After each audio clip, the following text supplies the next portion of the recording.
saya dan teman saya izin untuk memperkenalkan diri terlebih dahulu, Bu. Kami mahasiswa dari Universitas Muhammadiyah Profesor Dr. Hamka, program studi pendidikan guru sekolah dasar. Adapun maksud dan tujuan kami datang ke SDN Pinang Ranti 05 pagi ini adalah bermaksud untuk memenuhi sebagian tugas pada mata kuliah manajemen berbasis sekolah. Sebelumnya kami izin untuk memperkenalkan diri terlebih dahulu ya, Bu. Nama saya Sekareviana Larasati. Di sini saya bersama kedua teman kelompok saya. Saya Endah Permatasari. Saya kepala sekolah SDN Pinang Ranti 05. Namanya Istiqomah. Berikutnya kami langsung masuk ke sesi wawancaranya ya, Bu. Silakan. Pertama di sini saya akan bertanya mengenai manajemen kurikulum. Pertanyaan pertama, kurikulum apakah yang dipakai di SDN Pinang Ranti 05? Kita menggunakan dua kurikulum 2013 dan kurikulum Merdeka.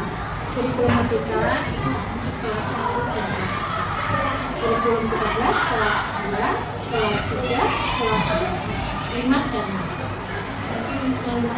Ya, betul. Nah, dari kedua kurikulum itu apakah ada kekurangan dan kelebihan yang tersendiri, Bu? Ya, untuk kurikulum Merdeka yang sekarang ini baru kita mulai terapkan, memang banyak juga kelebihannya karena ini lebih berpusat kepada siswa. Jadi siswa akan melayani sesuai dengan kebutuhannya, sesuai dengan bakatnya, sesuai dengan kondisinya. Nah, kalau tapi memang ada kekurangannya juga. Masih satu ada sebenarnya. Kalau kekurangannya memang ini kan guru itu harus benar-benar memahami masing-masing siswa. Nah, dan juga dalam penggunaan IT-nya juga ini seperti kurikulum Merdeka ini harus lebih menguasai dan lebih pintar. Kendalanya di sini di kurikulum Merdeka ini kalau gurunya yang sudah support, itu IT-nya itu tentunya ketinggian. Atau mungkin kalau ini juga guru juga perlu kreativitas yang tinggi juga. Nah, kalau dari SDM-nya guru itu sendiri agak kurang dan memang untuk kurikulum kita ini ada kurang maksimal. Terus juga untuk memahami siswa satu persatunya dengan sangat baik, tentunya guru harus benar-benar luar biasa mengenal siswanya, itu sudah harus sampai sedemikian. Jadi guru harus benar-benar paham siswa itu. Luar jalannya seperti itu tentu memerlukan tenaga yang lebih buat guru, tapi melayaninya karena sesuai dengan dari minusnya. Kalau dari kelebihannya ya teman-teman ketikanya siswa akan dilayani. Untuk kegiatan ekstrakurikuler yang ada di sekolah ini apa aja? Ekstrakurikuler yang kita rencanakan bersama itu adalah pramuka, itu memang wajib ya. Terus kemudian ekskul agama, ada fisik, kemudian manapis, terus kemudian menari, menyanyi, itu yang kita rencanakan dan kita adakan di kelas.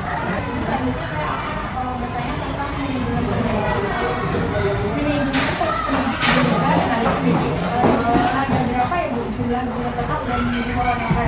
Baik, saya mulai dari yang PNS. Iya. PNS-nya ada 5, termasuk saya.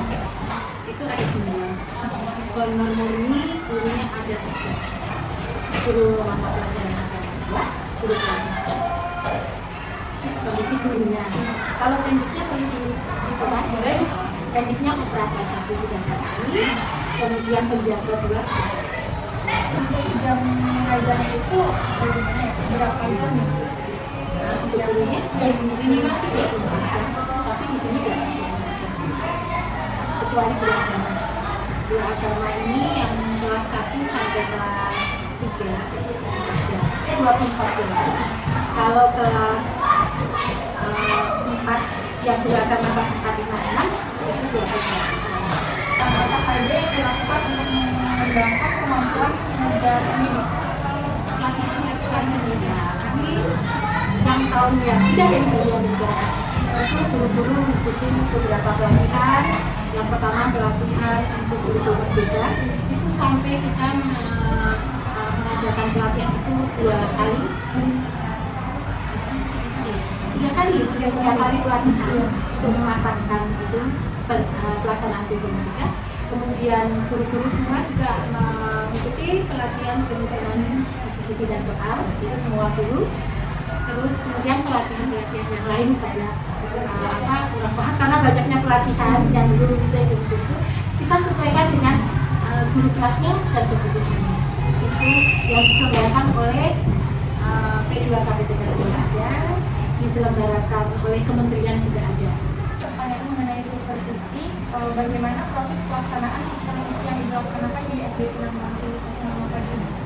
Untuk supervisi ini saya melaksanakan supervisi itu sebenarnya bisa sesuai sikon ya, saya tidak harus setahun sekian kali, tapi bisa mungkin sebulan bisa sekali 2 kali.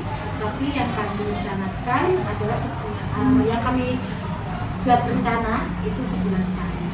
Tapi dalam kenyataannya bisa sesuai kebutuhan. Nah itu supervisi yang saya lakukan kepada guru-guru dalam proses KPM pertama supervisi administrasi guru, terus kemudian supervisi KPM. Ya, ketika proses belajar mengajar itu saya langsung ada di situ. Langsung melihat Iya. Apakah dengan adanya kegiatan supervisi ini ada peningkatan kompetensi pendidik atau tidak? Kalau dari pengamatan saya ada, karena kita memiliki pandangan di situ dan pandangan dari kami itu sebenarnya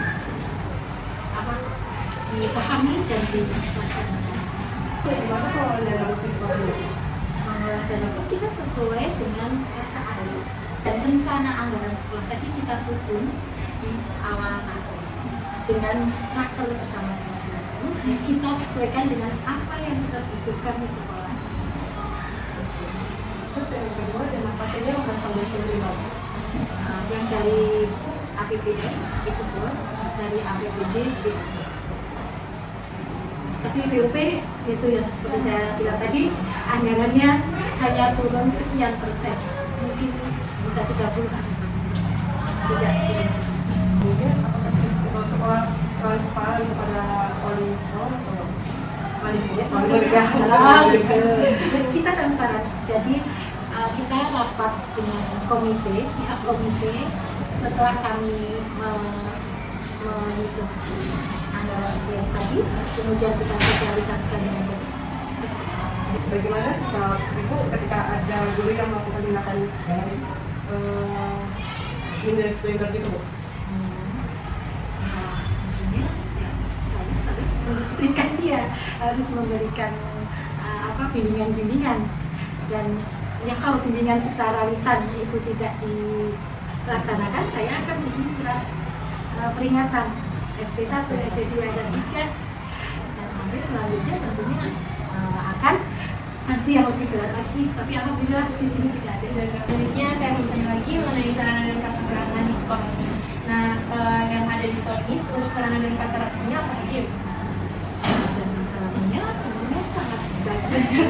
Kita mulai dari yang diperlukan untuk KPM. Di KPM itu kita dari IT-nya dulu kita sudah menyiapkan 10 laptop dan PC. PC-nya 6, laptop dan 4. Nah ini untuk anak-anak berlatih dan pelaksanaan AMD. Kemudian untuk di kelas-kelas kami fasilitasi dengan Infocus. Karena Infocus di kelas-kelas ada yang rusak, maka akhirnya kita selalu menambahkan Infocus di setiap tahunnya untuk cadangan. Tidak kan, yang lainnya sudah kami pasang di kelas-kelas, tapi kita tetap juga punya cadangannya. Untuk itu ada sebanyak 5. Sarananya kayak perpustakaannya. Oh, perpustakaan kita menambahkan buku-buku bacaan. Itu kita anggarkan kita selalu ada walaupun tidak banyak, karena kita sebenarnya ini termasuk buku perpustakaan juga sih. Itu kita harus memberikan buku pelajaran. Jadi setiap ganti kurikulum maka sekolah akan memenuhi apa yang dibutuhkan. Untuk antusiasme siswa sendiri dengan sarana prasarana yang di sekolah ini bagaimana? Apakah sering digunakan seperti tadi? Apakah atau tidak? Ya, semuanya harus yang berguna ya, semuanya harus yang bermanfaat buat sekolah. Jadi semua sarana prasarana semuanya adalah berbasis untuk siswa. Mekanisme untuk penerimaan siswa baru itu bagaimana? Kita mengikuti ini kan sudah online ya, sudah online, sudah dibuat aturan-aturannya oleh dinas, jadi kita ngikutin regulasi aja. Nah, kalau kemarin itu sistemnya zonasi. So, prestasi yang sering di sekolah dari siswa itu apa gitu? Untuk tahun ini sekolah kita mendapat prestasi juara 1 pencak silat tingkat provinsi.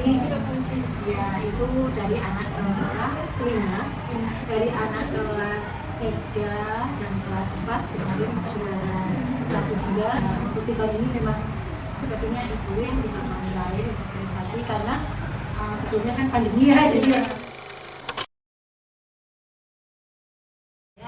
sendiri belajar di kelas 3B. Nama saya Aisyah. Oke, kita lanjutkan sesi selanjutnya ya Bu. Ya, silakan. Menurut Ibu, apakah kepala sekolah sudah menjadi teladan dari Ibu sendiri Alhamdulillah, kepala sekolah kami sudah menjadi panutan ya bagi kami semua di sini, dengan kesabarannya membimbing para guru di sini, dan apa yang kita kendala di kelas gitu bisa didiskusikan sama beliau dan bisa juga memberikan solusi. Dan untuk usaha yang telah dilakukan kepala sekolah dalam meningkatkan kedisiplinan guru tersebut. Selama ini memang kan kita sudah ada ya untuk peraturan, terutama untuk para pegawai pendidik dan tenaga pendidikan di sini. Ya, salah satunya kan sudah ada absen ya, pinjer itu yang paling utama ya. Iya, kalau untuk kehadiran, jadi kita nggak bisa lagi karena kita sudah ada berhubungan dengan kedinasan. Kalau kitanya sering terlambat atau kurang cepat ya, jadi kondisi kita kan jadi kurang baik ya. Mungkin nanti untuk kinerja kedepannya ya penilaiannya ya gitu lah, tidak bisa lagi untuk kenaikan pangkatnya mungkin direndah segala macam seperti itu. Berarti menurut Ibu sendiri itu pemimpinan kepala sekolah sudah baik ya? Ya, alhamdulillah. Alhamdulillah bagi kami sudah baik. Selain yang pertanyaan selanjutnya, apakah kepala sekolah selalu mengecek terkait yang Oh ya, kami memang sudah ada supervisi ya. Supervisi itu yang dilakukan setiap semester itu untuk administrasinya 2 kali, dan untuk masuk ke dalam kelasnya juga ya itu sebelum dicek juga memang sudah kewajiban rutinitas ya, memang kewajiban kami sebagai guru sih membuat RPP. Jadi sebelum ditanya juga kita sudah langsung ditaruh di mejanya, kita udah menyerahkan tanpa diminta gitu ya. Jadi begitu ada supervisi itu kita udah nggak kelabakan lagi orang. Sebelum kan kami di sini menggunakan kurikulum 2017 ya, dan ada juga kelas 1 dan kelas 4 sudah menggunakan kurikulum Merdeka ya. Jadi untuk RPP sendiri kalau yang tema itu kan dibuat 1 hari itu 1 pembelajaran ya. Jadi kami usahakan tuh untuk seminggu itu di awal itu sudah dari tanda tangan. Jadi untuk mengajar seminggu ke depan itu sudah ada RPP. pertanyaan selanjutnya, apakah ada cara khusus yang dilakukan guru untuk meningkatkan kualitas mengajar? Kalau cara khusus ya paling kita ini ada webinar gitu ya, kemudian juga kita dipesertakan untuk latihan-latihan gitu. Karena kita kan kalau tidak ada pengembangan ini ya, seperti kita mengikuti bagaimana nih sekarang gitu supaya anak tidak jenuh gitu ya, terus supaya anak kreatif, inovatif, kreatif ya, itulah bagaimana caranya guru bisa untuk mengajak anak seperti itu gitu. Jadi kepala sekolah itu selalu menganjurkan kita untuk mengikuti pelatihan seperti itu. Dan selain kita diadakan dari dinas juga, kita kan kalau dari dinas suka ini sendiri ya, daftar dulu melalui link ya, link dari kedinasan. dan di tingkat binaan pun, di tingkat sekolah pun bahkan gitu ya, selalu ada juga pembinaan dari pengawas kita, bagaimana cara mengingatkan kita agar bisa lebih kreatif lagi lah di kelas ya, tidak mencemoohkan anak. Ada selama mengajar ini? Mau beritahu Ibu udah mengajar berapa tahun? Kebetulan saya ini baru aktif lagi ya, memang udah 10 tahun saya nggak ngajar. Pertama saya diangkat kepala sekolah kan dulu tahun 2013. Kendalanya ya, saya memang mungkin karena sudah tidak megang anak selama 10 tahunan ya, jadi baru lagi nih aktif ini.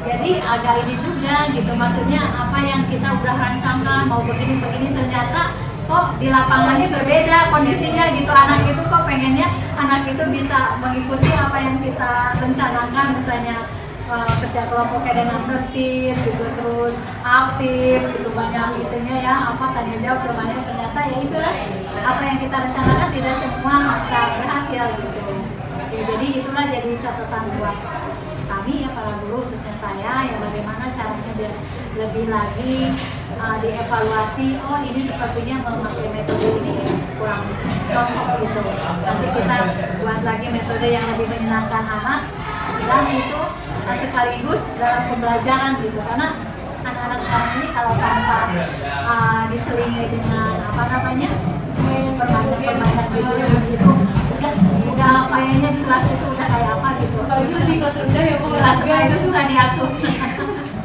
Karena peralihan juga sih, kemudian juga kebetulan kan habis dari PJJ sekarang mulai tatap muka ya, beda lah beda. Jadi caranya gitu aja, apa yang kita udah konsep di RPP metodenya ini ternyata di lapangan. Kakak mau nanya, namanya siapa? Nama aku Putri Humaira. Kenapa? Pernah nggak sih ibu guru atau bapak guru tuh masuknya tepat waktu nggak? Tepat waktu ya? Gitu kadang suka ada yang terlambat nggak? Kadang-kadang suka ada misalnya Oh, ada rapat guru kadang suka terlambat ya? Nah kemudian pernah nggak sih gurunya itu dalam sebulan nggak masuk tanpa ada keterangan? Nggak pernah, berarti selalu masuk, kalaupun nggak masuk pasti ada keterangannya ya? Barang apa aja sih yang dibawa sama ibu atau bapak guru kalau mau masuk ke kelas? biasanya bawa laptop, terus pelajaran. Sebelum mengajar ibu bapak gurunya ada ngecek kehadiran siswanya dulu nggak? Berarti dicek dulu sebelum mulai ya?